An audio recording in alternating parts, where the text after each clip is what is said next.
Warahmatullahi wabarakatuh. Perkenalkan, nama saya Husnul Hayy Mubarak, mahasiswa Sekolah Tinggi Ilmu Tarbiyah Al-Khairiyah, kelas 5 R1B, mata kuliah Metodologi Penelitian Kuantitatif. Di bawah bimbingan Bapak Ari Nurdian Syah selaku dosen pengampun. Pada kesempatan ini, saya akan mempresentasikan proposal penelitian yang telah saya susun. Adapun judul penelitian saya adalah pengaruh media pembelajaran berbasis YouTube terhadap minat belajar dan hasil belajar fikih di sekolah MTS 1 Kota Cilegon. Baiklah, langsung saja kita masuk pada pembahasan pertama. Kita lanjutkan mengenai latar belakang proposal ini. Latar belakang di sini yaitu perkembangan teknologi informasi yang mendorong pemanfaatan YouTube sebagai media pembelajaran visual dan interaktif yang mampu meningkatkan minat serta hasil belajar siswa. Dalam konteks fikih yang sering dianggap abstrak, audiovisual membantu menjelaskan konsep hukum secara konkret dan aplikatif. MTS 1 Kota Cilegon menghadapi tantangan meningkatkan kualitas pembelajaran di era digital, sehingga penelitian tentang pengaruh YouTube terhadap minat dan hasil belajar fikih menjadi penting untuk mengetahui kontribusi positifnya bagi proses pendidikan.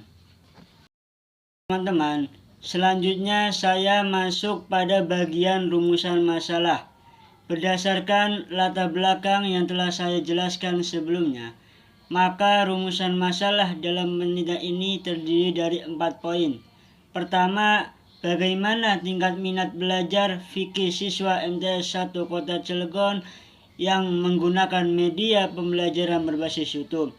Kedua, bagaimana hasil belajar fikih siswa MTS 1 Kota Cilegon setelah menggunakan media pembelajaran berbasis YouTube. Ketiga, apakah terdapat pengaruh yang signifan antara penggunaan media pembelajaran berbasis YouTube terhadap minat fikih siswa di MTS 1 Kota Cilegon. Keempat, apakah terdapat pengaruh yang signifan antara penggunaan media pembelajaran berbasis YouTube terhadap hasil belajar fikih siswa MTS 1 Kota Cilegon. Saya akan menjelaskan mengenai tujuan penelitian. Tujuan penelitian yang pertama yaitu mengetahui tingkat minat belajar fikih siswa MTS 1 Kota Cilegon setelah menggunakan media pembelajaran berbasis YouTube. Kedua, mengetahui hasil belajar fikih siswa MTS 1 Kota Cilegon setelah menggunakan media pembelajaran berbasis YouTube. Ketiga, menganalisis pengaruh media pembelajaran berbasis YouTube terhadap minat belajar fikih siswa MTS 1 Kota Cilegon. Keempat, menganalisis pengaruh media pembelajaran berbasis YouTube terhadap hasil belajar fikih MTS 1 Kota Cilegon. Selanjutnya mengenai variabel penelitian. Variabel penelitian dalam proposal ini ada dua jenis, yaitu variabel independen X dan variabel dependen Y1. Independen X yaitu media pembelajaran berbasis YouTube, dependen Y1 minat belajar fikih, dependen Y2 hasil belajar fikih. Yaitu hipotesis penelitian. Hipotesis penelitian ini ada 3. Yang pertama, H1 media pembelajaran YouTube, minat belajar fikih, penggunaan media pembelajaran berbasis YouTube berpengaruh positif terhadap minat belajar fikih siswa. H2, minat belajar fikih. Hasil belajar fikih, minat belajar fikih berpengaruh positif terhadap hasil belajar fikih siswa. Yang ketiga, H3, media pembelajaran YouTube, yaitu hasil belajar fikih langsung dan melalui minat penggunaan media pembelajaran berbasis YouTube berpengaruh positif terhadap hasil belajar fikih siswa baik secara langsung maupun melakukan peningkatan minat belajar.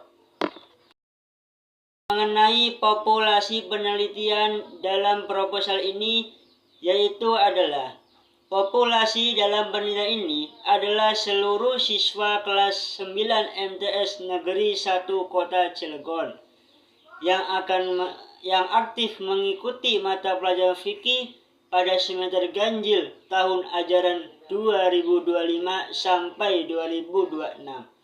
Jumlah total populasi sebanyak 108 siswa terbagi dalam 3 kelas paralel 9A, 9B, 9C. Masing-masing berjumlah 36 siswa. Karena jumlah populasi relatif kecil dan kelas-kelas memiliki karakteristik yang setara, maka teknik pengambilan sampel yang digunakan adalah purpose sampling, yaitu seluruh populasi dijadikan sampel. Teknik ini dipilih agar hasil penelitian lebih akurat dan representatif terhadap kondisi nyata siswa kelas 9 di MTS 1 Kota Cilegon. Mengenai sampel penelitian dalam penelitian ini, yaitu sampel dalam penelitian ini ditentukan menggunakan teknik non-probability sampling dengan pendekatan purpose sampling, yaitu pemilihan responden secara sengaja berdasarkan pertimbangan tertentu. Sampel dipilih dari siswa kelas 9 MTS 1 Kota Cilegon yang aktif mengikuti pelajaran fikih, telah menggunakan media YouTube dalam pembelajaran, dan bersedia menjadi responden. Jumlah sampel yang diambil adalah 36 siswa. Diambil secara proporsional dari 3 kelas paralel, yaitu 9A, 9B, 9C. Masing-masing berjumlah 12 siswa. Teknik purpose sampling dipilih karena seluruh populasi memiliki karakteristik khusus yang relevan dengan tujuan penelitian, yaitu keterlibatan dalam pembelajaran fikih menggunakan YouTube. Dengan demikian, sampel yang diambil benar-benar mewakili kelompok yang mengalami perlakuan penelitian, sehingga hasil yang diperoleh lebih akurat dan representatif terhadap kondisi nyata siswa kelas 9 di MTS 1 Kota Cilegon. Mengenai jenis data. Jenis data dalam penelitian ini dibagi ada 4 macam. Pertama, data kuantitatif, yaitu skor hasil pengukuran variabel baik YouTube, minat, hasil belajar. Kedua, data primer, yaitu diperoleh dari 36 siswa kelas 9 MTS 1 Kota Cilegon. Ketiga, yaitu skala pengukuran, yaitu ordinal dan Likert. Keempat, sumber data dan proses. Mengenai metode pengumpulan data.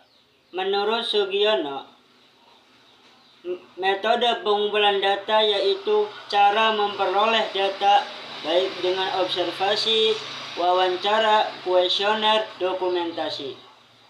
Menurut Arikunto, yaitu pengumpulan data langkah utama penelitian. Yang kedua, metodenya bisa menggunakan instrumen, skala, mengukur. Nah, prosedurnya yaitu yang pertama persiapan, yang kedua distribusi, yang ketiga pengisian, keempat tabulasi, yang kelima analisis.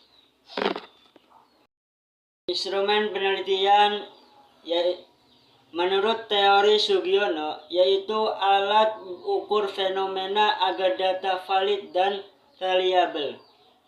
Menurut Arikunto, yaitu alat bantu untuk mengumpulkan data secara sistematis. Kisi-kisi variabel yang pertama X media YouTube, yaitu frekuensi, kualitas konten, interaktivitas, dan kesesuaian kurikulum. Yang kedua Y1, minat belajar, yaitu antusiasme, rasa ingin tahu, ketekunan, partisipasi, partisipasi aktif. Ketiga, Y2, hasil belajar, baik dengan nilai tes, pemahaman konsep, penerapan hukum, perubahan sikap. Skala pengukurannya yaitu menggunakan Likert dan tes fikih. Terakhir, format instrumennya adalah angket dan tes. Mengenai metode keabsahan data, metode ini ada dua, ada menggunakan uji validitas, ada menggunakan uji reliabilitas. Uji validitas yaitu ketepatan instrumen dalam mengukur variabel. Ada beberapa jenis uji validitas. Yang pertama, konstruk, empiris,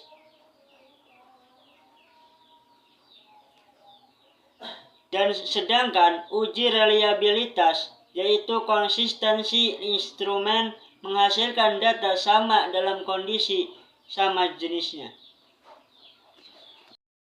Teknik analisis data yang pertama yaitu deskriptif. Deskriptif itu gambaran umum data tanpa uji hipotesis. Teknik deskriptif ada 5 bagian, yaitu mean, median, modus, standar deviasi, varians, persentase, distribusi, frekuensi. Contohnya rata-rata skor minat belajar, grafik distribusi jawaban angket. Kedua, inferensial uji T, menguji hipotesis dengan membandingkan rata-rata. Independen t-test, 2 kelompok berbeda. Yang terakhir yaitu inferensial ANOVA, membandingkan rata-rata lebih dari 2 kelompok.